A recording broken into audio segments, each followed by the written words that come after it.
Ano po ang ginagawa nyo para mapanatiling bata ang itsura nyo?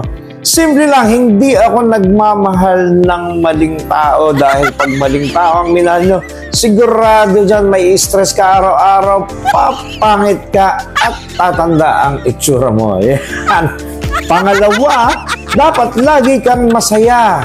Kahit walang nakakatawa, tumawa ka ng tumawa. Siguradong yung mukha mo nun talagang fresh na fresh. Mababatak yan, ikakatawa mo. Pangatlo, matulog ka ng masarap at mahaba. Siyempre, dapat matulog ka maaga. Huwag ka maglasing na maglasing. Masama sa katawan yan. Masama sa health, ba? Pang-apat, mag-ehersisyo ka araw-araw para maging healthy ka. Habang nag-ehersisyo ka, samahan mo na rin ng Ferndi para ang immune system mo ay lumakas at hindi ka magkakasakit dahil pag nagkasakit ka, siguro